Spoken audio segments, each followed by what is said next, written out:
সকাল থেকে কিন্তু বৃষ্টি নেই, তবে ওই যে কয়েকদিন থেকে বৃষ্টি হয়েছিল সেই কারণে জবা ফুল গাছটাতে কত কড়ি এসেছে। আজকের সকালটা কিন্তু আমি চা দিয়েই শুরু করে দিয়েছি। সকালের চা থেকেই আজকের দিনটা তোমাদেরকে সাথে নিয়ে শুরু করে দিলাম। তো সকালবেলায় আমি চা করে নিয়েছি আর চা করে এ ঘরে চলে এসেছি।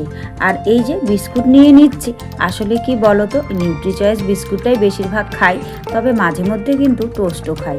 আর নিউট্রিচয়েস বিস্কুটের এই ছোট প্যাকেটটা এনেছিল, ঢালতে ভুলে গেছি। আসলে বড় প্যাকেট আনলে না, অনেকটাই বড় প্যাকেট, সেই বিস্কিটগুলো আমার এই ছোট্ট কৌটোতে একসঙ্গে ধরে না, তখন একটু কেমন হয়ে যায় ড্যাম ড্যাম। সেই কারণে এই ছোট প্যাকেটটাই আনতে বলি। আর হয়তো খুব বড়টা নয়তো ছোটটা, তার থেকে আর তেমন বিস্কুটের প্যাকেট কিন্তু পাওয়া যায় না। তবে কি জানো তো, মাঝারিটা পাওয়া গেলে বেশ ভালো হতো। তো ছোটোটাই আনি, আর কি করা যাবে। দুটো বিস্কুট নিয়ে নিয়েছি আর আমি চা নিয়ে নিয়েছি। এবার কিন্তু চা বিস্কিট খেয়ে নেব। শুধুমাত্র আমার জন্যই চা করেছি। আসলে কর্তামশাই বেরিয়ে গেছে সকালবেলাতেই, তো উনি তো আর চা খাবেন না, তাই আমার চাটা নিয়ে বেরিয়ে এখানে বাইরে দাঁড়িয়ে দাঁড়িয়ে খাচ্ছি। আর দেখো কি সুন্দর হাওয়া বইছে চারিদিকে। অনেক গল্প হবে, অনেক কথা হবে, তো চলো আগে নিজের পরিচয়টা দিয়ে নিই। শুভ সকাল আমার প্রিয় বন্ধুরা, সকলে কেমন আছো? আশা করছি যে যেখান থেকে আমার এই ভিডিওটি দেখছো সকলে ভালো আছো, সুস্থ আছো। আর আমরাও খুব ভালো আছি। অরুণাচল প্রদেশের এই ছোট্ট পাহাড়ি গ্রাম থেকে আমি মামনির সংসারে আরও একটি নতুন ব্লগে তোমাদের সবাইকে স্বাগত জানিয়ে তোমাদের সবাইকে সাথে নিয়ে আজকের ব্লগটি শুরু করে দিয়েছি। আমি আশা করছি আজকের ব্লগটিও তোমাদের খুব ভালো লাগবে। এখন বেলা বাজে সকাল 6:30, আর এখন থেকে আমি তোমাদের সবাইকে সাথে নিয়ে আজকের ভিডিওটি শুরু করে দিয়েছি। যারা নতুন এসেছো, আমার ভিডিওটি যদি ভালো লাগে প্লিজ একটি লাইক করে চ্যানেলটি সাবস্ক্রাইব করে আমার পাশে থেকো। আর যারা আগের থেকেই আমার পাশে আছো তাদেরকে আমার অসংখ্য অসংখ্য ধন্যবাদ। আজ কিন্তু আমি ইচ্ছে করেই একটু বেলা করে ঘুম থেকে উঠেছি।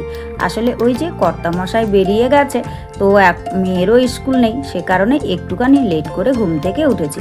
তো যেহেতু লেট করে ঘুম থেকে উঠেছি আর মেয়েরও স্কুল নেই, তাই মেয়ে ভাত টাত খেতে চাইছে না, তাই আমি চা খেয়ে নিলাম আর মেয়েকে একটা পাউরুটির পিস দিয়ে একটুখানি কমপ্লান করে দিলাম। দিয়ে সকাল সকালে কিন্তু আমি রান্নাঘরে ঢুকে গেছি।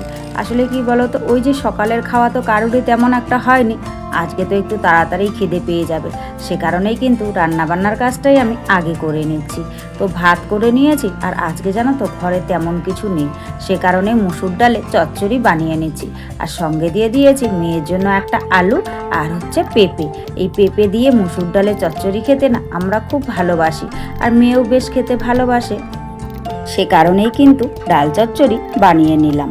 আর কি বলতো, তাছাড়া কর্তামশাইও ফোন করে বলেছে ডাল চচ্চড়ি করতে।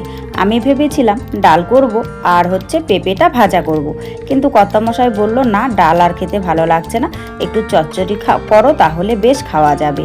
সে কারণেই কিন্তু আমি সব কিছু দিয়ে ডাল চচ্চড়িটা বানিয়ে নিলাম। আর পেঁয়াজ রসুন শুকনো লঙ্কা ফোড়ন দিয়েই কিন্তু আজকে আমি চচ্চড়িটা করেছি।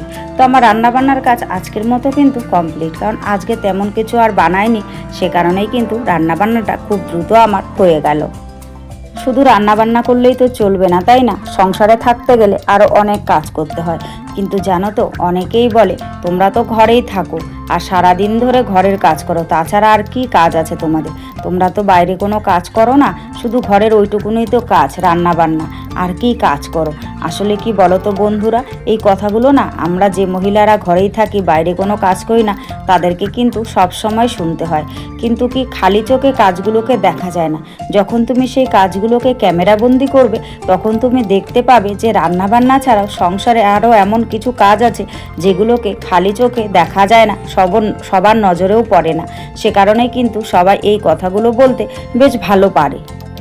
তবে ওই যে কিছু বলার নেই, কারণ আমরা তো বাইরে কোনো কাজ করি না, শুধুমাত্র সংসারের কাজকর্ম করেই থাকি, তাই সবসময় আমাদেরকে এই কথাগুলো শুনতেই হয়। আর তাছাড়া জানো তো, আজকে আমার কিছু এক্সট্রা কাজ আছে, সে কারণেই কিন্তু রান্নাবান্নার কাজটা আমি সকাল সকালই করে নিয়েছি। তো দেখো আমি বিছানাপত্র সব কিন্তু গুছিয়ে নিয়েছি। গুছিয়ে নিয়ে ঘরটাকে ভালো করে ঝাড়ু দিয়ে নিয়েছি। আর মেয়ে দেখো পেছন পেছন এসে বায়না করছে ও মাঠের ওই দিকে খেলতে যাবে। আসলে কি বলতো, ওকে না একা একা আমি মাঠের ওই দিকে খেলতে ছাড়ি না, কারণ পাহাড়ে থাকি তো, উঁচু নিচু রাস্তা, আর ও তো এখনও তেমন একটা বড় হয়নি, তাই একা একা ওকে ছাড়তে আমার বেশ ভয় লাগে। ও যদি মাঠে খেলতে যায় তাহলে কিন্তু আমি নিয়ে গিয়ে বসে থাকি, একা একা ছাড়ি না। কিন্তু বাদবাকি বাচ্চারা যাচ্ছে তো, সে কারণে ও বায়না ধরেছে ও যাবে। তো আমি বকা দিলাম বলে ঘরে গিয়ে কিন্তু শুয়ে আছে। মেয়ের যেহেতু আজ স্কুল নেই, তাই ভাবলাম যে ড্রেসটা একটু কেচে দিই, কারণ সাদা ড্রেস তো একদিন পরে গেলেই বেশ নোংরা করে ফেলে। সে কারণেই ভাবছি যে না, ড্রেসগুলোকে আর এখন যেহেতু স্কুল নেই আর বাইরে বেশ সুন্দর রোদও উঠেছে, কেচে দেওয়া যাক। তাছাড়া আর দু একটা কাপড় আছে যেগুলোকে কাচতে হবে, তাই একসঙ্গে সেই কাপড়গুলোকে আমি নিয়ে নিলাম, নিয়ে সার্ফের জলে ভিজিয়ে রাখছি। কিছুক্ষণ ভিজিয়ে থাকুক, তারপর হচ্ছে কেচে দেব। আর এদিকে জানো তো, যেহেতু রোদ উঠেছে, ভাবছি বারান্দাটা ধুয়ে দিই। আসলে মেয়ে এখানে শুশু করেছিল, ওই যে আমার সঙ্গে রাগ করেছে, বাইরে নিচে নেমে আর শুশু করেনি, জানো তো, বারান্দায় বসে নিচে করেছে। তাই এই জায়গাটায় সুন্দর করে জল ঢেলে দিলাম আগে, তারপর কাপড়গুলোকে আগে কেচে দিলাম, কারণ এখানকার রোদের তো ভরসা নেই। ভাবছি যে না, ঘরের কাজগুলোকে পরেই করা যাবে, আগে কাপড়গুলোকে কেচে রোদ থাকতে থাকতে রোদ্দুরে মেলে দিই, কাপড়গুলোও শুকিয়ে যাবে আর ওইদিকে আমার ঘরের কাজগুলোও হবে। সে কারণেই কিন্তু কাপড়গুলো কেচে বাইরে মেলে দিতে চলে এলাম। আর বাইরে দেখো রোদ উঠেছে বলে আকাশটা বেশ সুন্দর দেখা যাচ্ছে। রোদ না থাকলে আকাশটা জানো তো দেখাই যায় না, চারিদিকটা একদম কি বলবো, মেঘে ঢেকে থাকে, মনে হয় যেন শীতকালের মতন কুয়াশা পড়ছে। আর এখন রোদ উঠেছে, দেখো বেশ সুন্দর দেখাচ্ছে।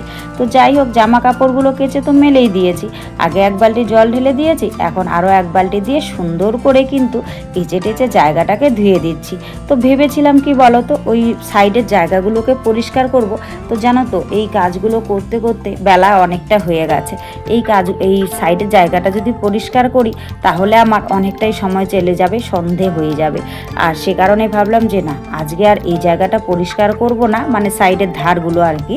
তো এটা হচ্ছে অন্য আরেকদিন করব, কারণ একদিনে তো সব কাজ করা সম্ভব নয়, তাই আজকে আর করলাম না। আজকে শুধু বারান্দাটাই ভালো করে জল দিয়ে, একটুখানি কিন্তু ফিনাইলও দিয়েছিলাম আর একটু সার্ফও দিয়েছিলাম, দিয়ে ভালো করে বেশ কেচে দিলাম পা দিয়ে। তো পা দিয়ে কেচে দিলে তো এটা অনেকক্ষণ লাগবে শুকোতে, আর ওই জায়গাটা একটু ডাউন আছে, ওই জায়গাটায় বেশ জল জমে যায়। সে কারণেই করলাম কি, এই ঘর যে মুছবো সেই বালতিটা নিয়ে এসে, নেতাটাও নিয়ে এসে আমি দেখো নেতাটা দিয়ে মুছে নিচ্ছি। আর দেখেছো নেতাটা চোয়াতেই কত করে জল আসছে নেতার মধ্যে। এই জলগুলো শুদ্ধ থাকলে এই বারান্দাটা শুকোতো না, আর বাচ্চা কাচ্চারা পারিয়ে কিন্তু এই জায়গাটা আবার বালি বালি করে দিত। সেই কারণেই কিন্তু এই ন্যাকড়াটা দিয়ে আমি সুন্দর করে মুছে দিচ্ছি, তাহলে বেশ সুন্দর খুব তাড়াতাড়ি কিন্তু শুকিয়ে যাবে। আর তারপর যদি পাড়ানো হয় না, তাহলে কিন্তু আর দাগ টাগ লাগবে না। সে কারণেই কিন্তু এই জায়গাটা ভালো করে আমি চিপে চিপে শুকনো করে খুব সুন্দর করে কিন্তু মুছে নিয়েছি। তবে যতই মুছি না কেন, দেখো সাইডের ধারগুলোর জন্য জায়গাটা কিন্তু একদমই ভালো দেখাচ্ছে না। তবে দেখি খুব তাড়াতাড়ি, যত তাড়াতাড়ি সম্ভব আমি এই জায়গাটাকে পরিষ্কার করার চেষ্টা করব। ঘর মুছছিলাম আর মোবাইলটাকে ভালো করে রাখতে পারছিলাম না, তখন আমার মেয়ে এসে বলল, মা দাও আমি একটু ভিডিও শ্যুট করে দিচ্ছি। আসলে ও তো রেগেছিল, আমি তার জন্য ওকে কিছু বলিনি, না হলে পরে ও যখন বাড়িতে থাকে তখন কিন্তু ও আমাকে এই ভিডিও শ্যুট করে দেয়। কিন্তু কি বলো তো, আজকেও আমার সঙ্গে রেগেছিল বলে ওকে আমি কিছু বলিনি। তো ও নিজের থেকেই দেখি যে বললো এসে, কারণ ও আমাকে দেখছে যে আমি মোবাইলটা কিছুতেই রেখে কাজটা করতে পারছি না, অনেকটাই সময় লেগে যাচ্ছে আর খুব অসুবিধে হচ্ছে। সে কারণে এসে বলল, মা তুমি ঘরটা মোছো, আমি তোমাকে ভিডিওটা করে দিচ্ছি। আর জানো তো, ও তো ছোট্ট মানুষ, সে কারণেই কিন্তু স্থিরভাবে ক্যামেরাটা ধরতে পারে না, ক্যামেরাটা ধরতে গিয়ে ওর হাত কাঁপে। তাই কিন্তু দেখো এই জায়গাটা বেশ কাঁপছে, কিন্তু কিছু করার নেই, তবুও তো ও আমাকে ধরে দিয়েছে, তাই না বলো? তো এটাই কে করে, এটাই আমার কাছে অনেক। তো যাই হোক, কথা বলতে বলতে ঘর সব মুছে নিয়েছি, আর ভাই ওইদিকে জল নিচ্ছে, জল ছাড়া হয়েছে, তো ওর নেওয়া হয়ে গেলে আমি নেবো। দেখো বোতল টোতল সব বের করে রেখেছি। আসলে আজকে একদমই জল নেই, সব জল মানে খালি হয়ে গেছে, 2-3 দিন হয়ে গেল জল নিই না, সে কারণে আজকে কিন্তু ঘরে তেমন জল নেই। আজকে জল সব ধরতে হবে, আর কিন্তু জলের ট্যাঙ্কগুলো আজকে আমাকে পরিষ্কার করতে হবে। এই কাজগুলো করে 10 মিনিটের মতো বসতে না বসতেই কিন্তু আমাকে জল নিতে হয়েছে। তো ফিল্টারেও তো জল ছিল না, তাই প্রথমে জল আমি ফিল্টারে দিয়ে দিলাম। তারপর এই যে রান্নাঘরের বালতিগুলো সব ভরে ভরে নিয়ে রাখছি, কারণ খাওয়ার জলের ব্যবস্থাটা আগে করি, কারণ যখন তখন জল চলে যায়, সে কারণেই জল এলে পরে আগে কিন্তু খাওয়ার জলের ব্যবস্থাটাই করি। তাই আগে ফিল্টারে জল ঢেলে নিলাম, তারপর হচ্ছে রান্নাঘরে রান্নার বালতি দুটো ভরে নিলাম। এখন যে বোতলগুলো ফাঁকা আছে সেই বোতলগুলো সব আগে ভরে নেব, ভরে নিয়ে তারপর কিন্তু বাদ বাকি সব যা জায়গা আছে সেগুলোকে ভরবো। আর ঘরের ভিতরে সিনটেক্সটাও দেখো একদম খালি হয়ে আছে, তলায় একটুখানি জল আছে। তো বোতলগুলো ভরা হয়ে গেলে কিন্তু আমি এখানে পাইপটা লাগিয়ে দিয়ে বাইরের যে বড় সিনটেক্সটা আছে, মানে জলের ট্যাঙ্কটা আছে, সেটাকে আজকে পরিষ্কার করব। আসলে মোটামুটি 5-7 দিন হয়ে গেল ওটা আর পরিষ্কার করা হচ্ছে না। তো বেশি দিন থাকলে তো জলের একটু খারাপ হয়ে যায়, তাই আজকে পরিষ্কার করব। তো দেখো ওগুলো সব ভরা হয়ে গেছে, আর পাইপটা আমি লাগিয়ে দিলে বাইরের ট্যাঙ্কটা কিন্তু পরিষ্কার করছি। আর জানো তো ট্যাঙ্কটা পরিষ্কার করতে খুবই কষ্ট হচ্ছে, তলের জলগুলো হাতেই পাচ্ছিলাম না, অনেক কষ্ট করে কিন্তু আমি পরিষ্কার করলাম। তো যাই হোক বন্ধুরা, সব মিলিয়ে আজকের ব্লগটি তোমাদের কেমন লেগেছে অবশ্যই কিন্তু তোমরা কমেন্ট করে জানাতে ভুলো না। আর আজকের ব্লগের যদি কিছু ভালো লাগে তাহলে প্লিজ একটা লাইক করো, কমেন্ট করো, শেয়ার করো, আর আমার চ্যানেলটিকে সাবস্ক্রাইব করে এভাবেই আমার পাশে থেকো। সকলে ভালো থেকো, সুস্থ থেকো, তোমাদের পরিবারে সকলকে নিয়ে ভালো থেকো। তোমাদের সঙ্গে দেখা হচ্ছে পরবর্তী কোনো ভিডিওতে। টাটা।